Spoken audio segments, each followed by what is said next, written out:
Hi, Phil Aston here from Now Spinning Magazine with another review, but this time it's a book, and we're going to be doing quite a few book reviews in the next few weeks.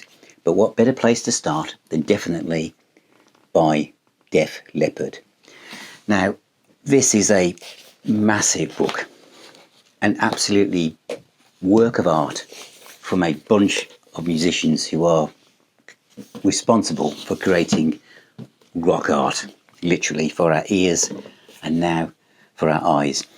I'm not going to go through every single page because it'll be here forever because it's huge, but I'm going to flick through a few things and just show you so you get a feel for it. But this actually, when you look at it online for the price, for the weight of it and for the size of it, is an absolute bargain. It really is. Anyway, let's have a quick shufty and I'll flick through some of the pages. So this is definitely the official story of Def Leppard. It's part memoir, part scrapbook, and it's a wide-ranging narrative from the band's chronicles, and it basically tells their incredible story with hundreds of photographs where you can reminisce and think about all the different times you bought the albums. There's pictures from promo shoots, but there's also in-depth and archival interviews with every member of the band, going through every part of their history. I'm not going to go through every page because I want you to enjoy this yourself. So I'll just give you an overview as I quickly go through some of the key areas. But this is high quality paper. It's a large format book. The photographs are beautiful. The text is not being rushed. There's plenty of room for it.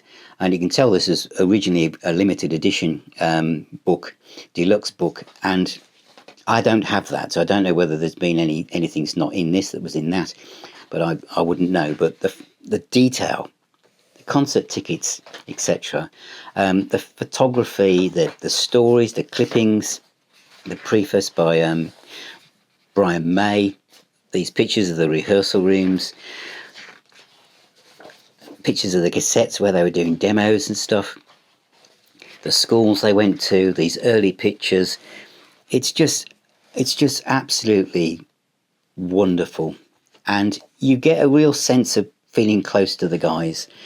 And I'll say this in my summary, that you'll start to feel that they were music fans. They had the same albums that I did in my collection, but they were playing in bands. And the struggles I had when they first started playing live, and the older rock fans, like people in their 20s, wouldn't accept them at first because they were too young. But all these pictures of the charts from Sounds where they were starting to creep in next to the people who were their heroes.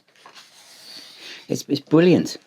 It's just absolutely fantastic. More clippings here from the heavy metal charts and how well they were doing compared, and you can imagine why they cut these out. They were in the charts next to Space Station Number 5 and Saxon and Ian Gillan, etc.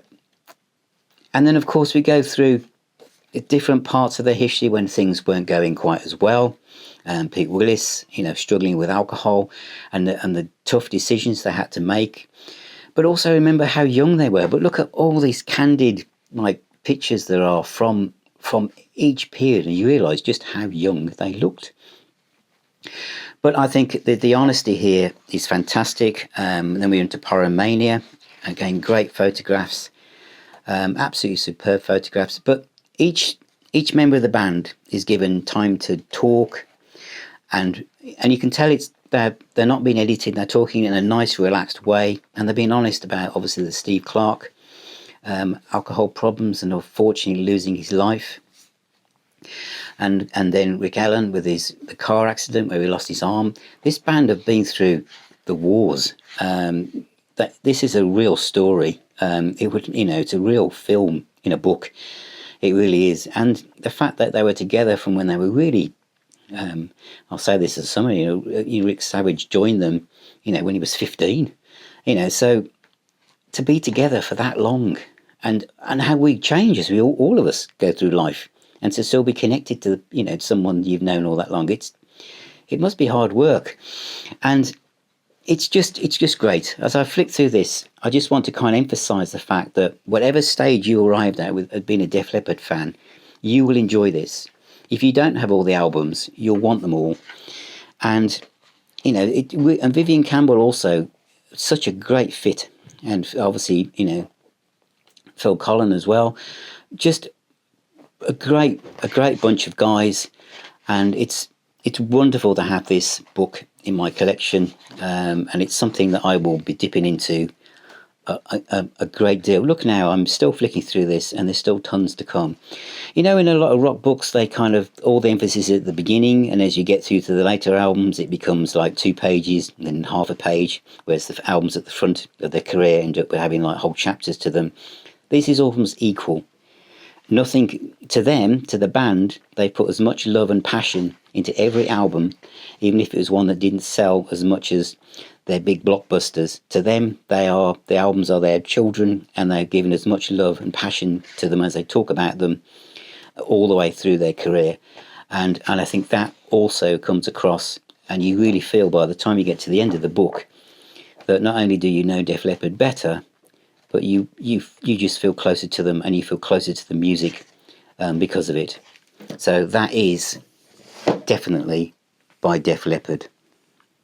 So that's definitely by Def Leppard, the official story. And it's really brought the band close to me. Do you know what? One of the things I want to say here is that I am close to the age of the guys in Def Leppard. And one of the things that's so endearing to me as a fan towards this band is that I grew up with like Deep Purple, Led Zeppelin, Black Sabbath, and all these bands were like our heroes. You know, we were Montrose and all these bands. Wishbone Ash. I'll just carry on now, won't I? But all those musicians. Okay, so Def Leppard were part of almost like the second. Would they say the second wave? I suppose you could say UFO and Judas Priest were the second wave. Okay, the new wave of British heavy metal, of which Def Leppard were part of, with Iron Maiden and Saxon, etc. But what I'm trying to say in a convoluted way is that all the musicians who came in at this time, of which Def Leppard are definitely one of them, were rock fans. They were fans, whereas the bands in the first wave, I mean, Black Sabbath weren't like fans of lots of heavy metal bands because there weren't any. And a lot of the music landscape was changing so much that, in a way, rock music hadn't become established enough to have like this history timeline as such. It kind of rolls back to the late 60s. But by the time you've got musicians like Def Leppard and Iron Maiden, they were fans. They had the same albums in their collection that you did. They'd grown up with you, and then so they had this rich history. And I'm saying that because one of the great things about going through this book is the fact that the band love music so much. They've never lost that.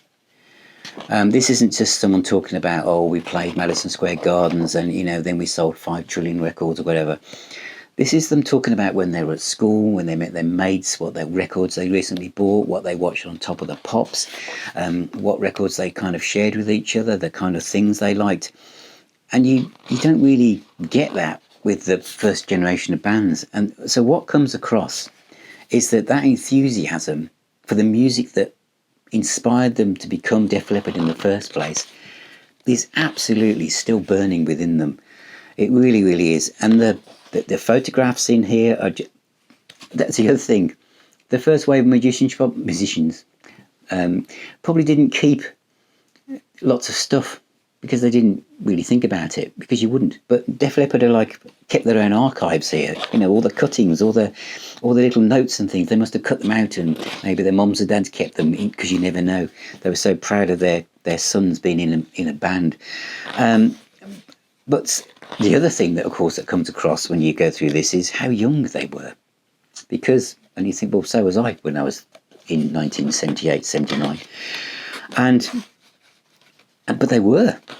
And that worked for them, certainly has now, with how long they've been going. But back then, you know, it actually almost worked in the opposite direction. I remember seeing Def Leppard for the first time supporting Sammy Hagar at the Birmingham Odeon, and I was in a band then, and they were damn hot, and I wanted them not to be, because they were like younger. Well, I think they were younger than me. A couple of soon were they? I think Rick Savage joined the band when he was 15, and I was thinking, okay, and people were so used to seeing the bands then, even though we were late teenagers, early 20s, that we respected our rock bands to be like in their late 20s, early 30s. So to see a band roughly like you on the stage, who'd only been together for literally no time at all, there was a feeling like they hadn't paid their dues, why they're there, all the rest of it. And they played Hello America off the first album because that's what they were pushing. And you just knew. I just knew that nothing could stop them. That song was an anthem to saying, we're coming to America and we're going to be massive. And they were. The other thing, of course, as I mentioned as I went through the book, the cuttings taken from the heavy metal charts in sounds at that time, because this is before Kerrang, really. What makes that so amazing is, as I said, is the fact that a lot of those tracks would be played now and would appear now on all the Facebook greatest rock albums of all time. They're still listed, and Def Leppard were in amongst that. They were in amongst those tracks. You know, they were in a chart with Stargazer and Space Station number 5. You know, absolutely fantastic. The other thing, of course, in this book, which goes through every single album, is the honesty. You see, you get a lot of rock books and it's just text or it's just pictures. There's a lot of books it's just pictures, isn't there? You know, a visual history or whatever. Or it's just a hardback book and it's just text with just a slender section of photographs in the middle. This is how a rock book, autobiography, retrospective should be done. Because it's got everything. There's enough room for the story. There's enough room for them to not rush it, to not reduce the story. I mean, because this band have been through a lot. You know, all the stuff about Pete, you know, leaving the band or being fired from the band, that's all in there. He talks about it. They talk about it. You know, Steve Clark losing his life, how that felt, and of course the accident. You know, with the drummer losing his arm, and of course later on, you know, with all the other things that have gone on through their lives. It's all in here. Everything. Everyone has a chance to share their story and to share their thoughts in an honest way.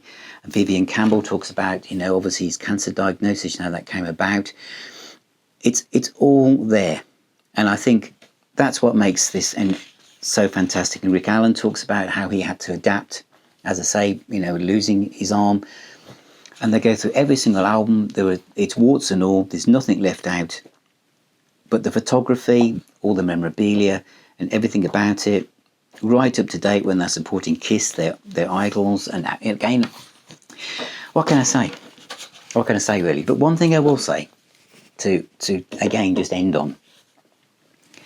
Those of you who haven't been in a multi-million selling rock band, which is a few of us. We've got our mates, we might still have a few from school or whatever, or mates we met along the way. These guys were together as teenagers, and not only have they stayed together and you say, oh, it's like a family, it's like friends, and it kind of, some of that washes over us in a way. We go, oh yeah. They've worked together and seen each other literally day in, day in. It's closer than a lot of marriages. And so they've shared life at a level that a lot of people, we can't even comprehend. And they've shared so many things.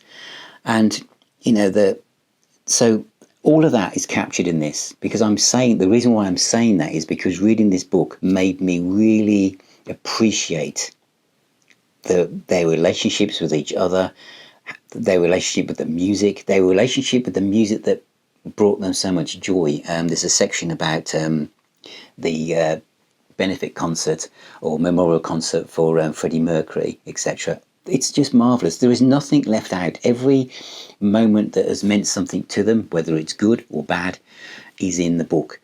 And the photography and the way it's been put together really tells the story. And I just hope that other bands or other publishers look at this book and think, I want to do one of them. Because it's not just a mass of pictures, Pink Floyd, 50th anniversary of Dark Side of the Moon.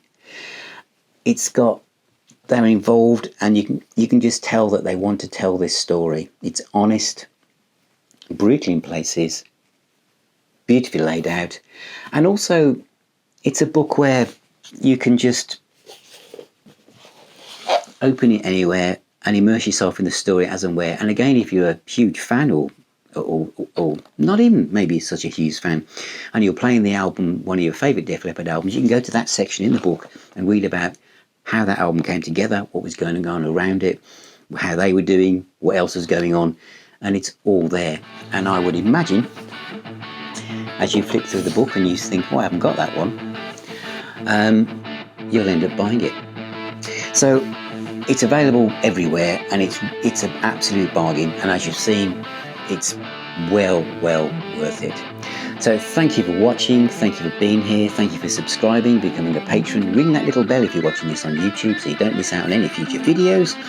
Take care, keep spinning those discs and dabbling with a few rock books as well, and I shall see you on my next video.